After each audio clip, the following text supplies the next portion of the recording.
Okay, all right. Okay, wait a minute. Wait a minute. Wait a minute. Dice yesterday tweeted some stuff after I actually made and released my video from yesterday, talking more about update 7.0 coming with season 7 next week. And they kind of popped off a little bit, not gonna lie. Dude, who let them cook a little bit? We got changes coming for vehicles, and even more weapon changes were announced yesterday as far as headshot multipliers go. So we're going to talk about that in today's video, kind of go through what they talked about and just, discuss that topic. What's up, guys? If you don't know me, I am HotSauceZee, your local Texan semi-try-hard Battlefield player and streamer. I play every day, usually in the afternoons on Twitch. So that's if you don't know me. If you enjoy this video, give it a like. Consider subscribing. I'm going to try and put out stuff like this a little bit more often as we get going here. But let's get going into the updates that are coming with Season 7. Okay, so honestly, Season 7 was looking pretty underwhelming. It was looking kind of like a bust, right? They had announced that just out of nowhere, just out of the blue, I think last week, dropped a bomb on us that they're adding all this visual recoil to the gunplay and like changing the way some of the recoil looks and handles on most of the weapons. Every gun's going to feel different, blah, blah, blah. And it got everybody in this huge uproar because it looked like it was going to be like this awful change. And it still might. Honestly, it still might be terrible. We haven't played it yet, right? But, that got us all worked up and everything, and then they finally tell us what all is coming with season 7, and it's like the whole 2 new map controversy like I talked about in the last video, and it's it's just looking like a bunch of skins and drip fed content. It's looking terrible and all that, right? And so we're just like feeling kind of humdrum about the whole season 7. At least I was. A lot of other players are. Some people were like super positive about it, like almost toxically so. But, that's beside the point. We kind of talked about that yesterday also. But then yesterday, they announced some of their changes that are coming in Update 7.0 for both weapons and vehicles. So first, let's talk about some more of the weapon changes. And these are actually really good changes that the game needed. So I've got Twitter pulled up here. I'm just going to kind of like read through here just a little bit. But basically what it comes down to is they are changing headshot multipliers for SMGs, assault rifles, and LMGs. And they're doing this as sort of a way to change that kind of bad feeling of being pretty much one-framed or two-shot or very, very quick time to kill, or the time to death that you're feeling when you're playing against a person that has an assault rifle or an LMG in close quarters. That's what they're looking to address. So we'll start with ARs and LMGs because they're both getting sort of the same change here. They show a graph. I'll try and pop it up here in a second about they kind of show the RM68 and the PP29 in comparison. So let's pop that up real quick. We'll look at that because they mentioned that first. This is sort of the overall goal. The red line that you see here is update 6.4, and you can see that the time to kill under 30 meters is pretty low. It's very low, and that's accounting for that 2-shot headshot kill thing. Well, in update 7.0, they are changing ARs and LMGs to have a 1.9 headshot multiplier, which they say is going to remove the 2 headshot kill range in close quarters. Now, there's certain weapons that are doing like 28 damage or something like that. So even with a 1.9, they're still going to 2-tap. So if they're not tweaking any damage numbers, we'll have to take a look at that with weapons that are doing 28 damage. But overall, switching the ARs and the LMGs to a 1.9 should increase the time to kill in close quarters, sort of easing that one-frame feeling that we're getting very often now. Now, I tweeted about this yesterday. I quote tweeted some of this, and I mentioned that, yes, that's good. It's a good change. It's not going to completely alleviate the concerns of being one-framed or super bulleted, because I think we're still getting some, like, packet bursting and, like, essentially getting super bullets where we're not receiving all of the damage until all at once, because the game's netcode and sync is just so bad right now. I don't know if they're going to be working on that for Season 7. I'm hoping that some of that gets tightened up, but I have my doubts. But overall, still, ARs and LMGs getting a 1.9 headshot multiplier. That's down from I actually don't know the old numbers. Hold on, let me look that up. Okay, yeah. So this number is down. The old headshot multiplier was 2.15. Now the new AR and LMG headshot multiplier is going to be 1.9 to alleviate some of those like quick time to death, scenarios in close range combat. So what does that leave? Now that leaves, okay, they want SMGs to become more important close quarters, as they should be. So we're finally sort of getting an SMG buff again in the close quarters range. They're changing the headshot multiplier back. They're increasing it from the current 1.2 up to 1.55 for SMGs on the headshots. So that should give them an edge over ARs at close range. They nerfed the headshot multiplier on SMGs from like 2 to like 1.2 a while back, several patches ago, and it kind of just felt like they gutted SMGs. So it's nice to see the SMGs get a little bit of love. They're getting a little bit of an increase in time to kill at close quarters, which is where they're supposed to be performing, so that makes a lot of sense. So these balance changes for the headshot multipliers are actually, a good change, honestly. Like, kudos DICE, like, hell yeah.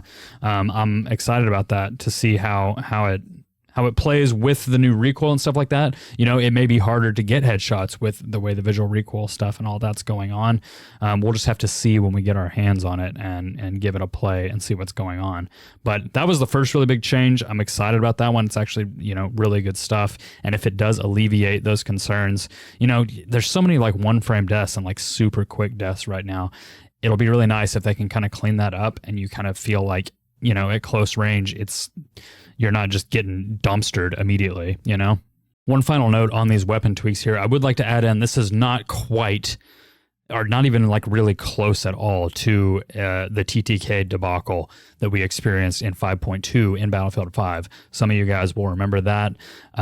It's not that disaster. I don't think it's going to be that disaster. I hope it's not that disaster. They're just changing headshot multipliers. It's not this like broad sweeping changes all across the board like they did to us in Battlefield 5 that they ended up, reverting because it was so terrible.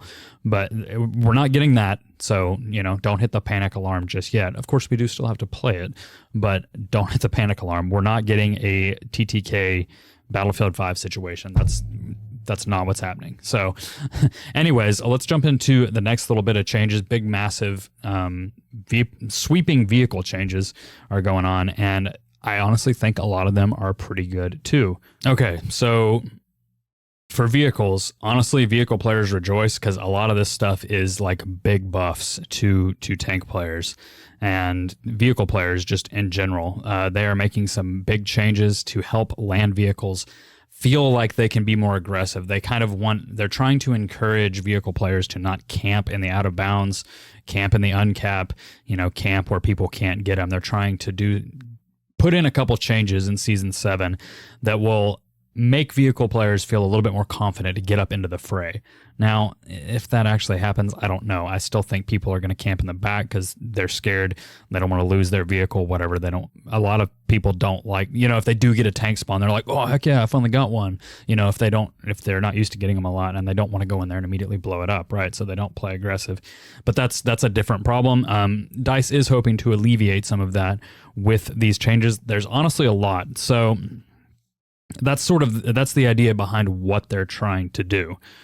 So the first thing they mention is that they are going to increase the time it takes before a vehicle can be hacked. So, you're not just completely disabled quite so quickly. They're also going to be removing the EMP functionality from Casper's recon drone, which is kind of interesting.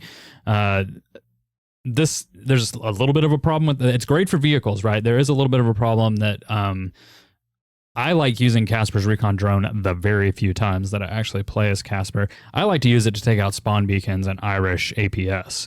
So I think it's useful for that. I think it's good for that. I wish they would leave that in there, but take away the ability to use it on vehicles. I think that could be something that could be just keep that functionality in there that I just talked about. Just disable it for vehicles. I think that would be fine.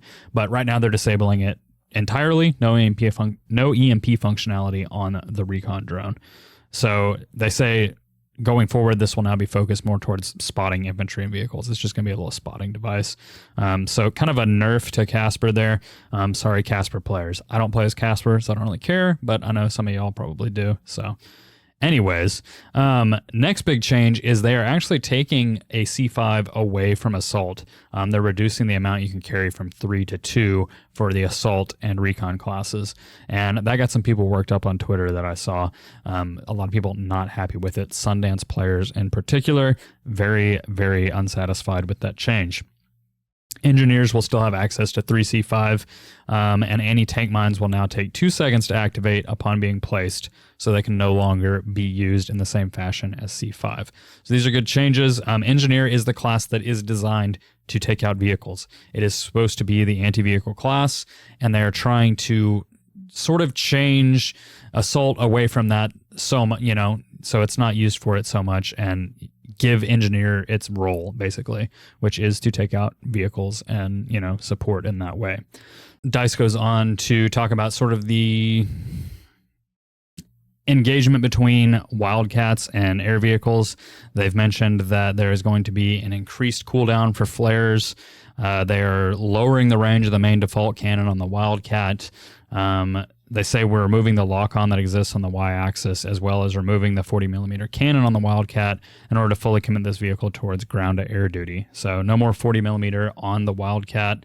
The other big change coming with vehicle stuff is they are removing the sensitivity constraint, the cap on the turn rate for turrets. They're saying that they're still going to let you turn super fast, but they're lessening that catch-up phase and pretty much almost making it 1-to-1.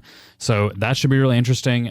Tanks will be able to look around, and then couple that with the other changes. They really are trying to give a good buff to ground vehicles specifically in update 7.0, and then tweaking the ground-to-air balance with, helis and Wildcats and stuff like that. It's going to be pretty interesting.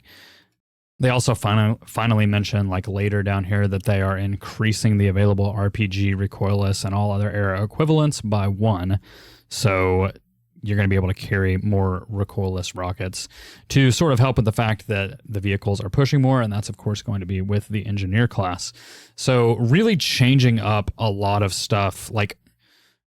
Some good changes are coming in update 7.0. I am surprised. Like I said at the top of the video here, it's we're looking at update 7.0 coming oh man, whatever. We're getting drip fed, a gun and a map later on into season 7. The new map ended up just being stadium. So yay, more hourglass, stuff like that. It was looking like a pretty oh man, we waited 59 days for this, but they actually have been working in the background, so we got to give them some kudos. We got some decent changes coming along next week with Season 7. Of course, we are going to have to see how all of this stuff plays out.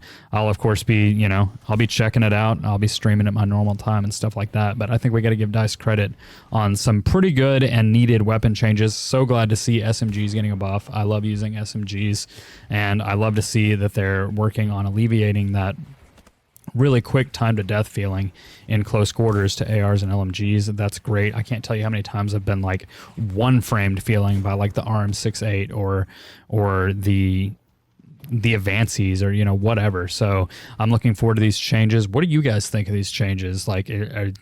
You still got alarm bells going off? Maybe you're a Sundance player and you're kind of pissed about losing one of your C5s, or maybe you're a vehicle player and you're pretty pumped to be able to kind of get into the action and join the fray and not be quite so terrified of just being dumpstered. I think it's going to be interesting to play out, and we're going to have a new play space with Haven to check all this stuff out on. Check out some new guns as we unlock them in the battle pass. So I'm actually I kind of have gone from nah, whatever, new season, we'll play the new map and check it out, blah blah blah, to okay, I actually kind of want to see how this game plays now. I want to see what's going on with season 7. I've flipped from meh to actually kind of excited. I'm ready to check it out. I'm ready to get my hands on it and get a feel for what's going on. So honestly, really good to see changes like this coming out of DICE. The stuff they tweeted yesterday, I was kind of all right, cool, man. you know, it gives you a little bit of hope. I'm like, okay, maybe their brains are actually switched on a little bit over there. Like maybe they're actually thinking about some things and looking at things the correct way for once. So I'm kind of excited. What do you guys think? Let me know in the comments. I have got to go get ready for another stream. So I will catch you guys on the next video. Take it easy.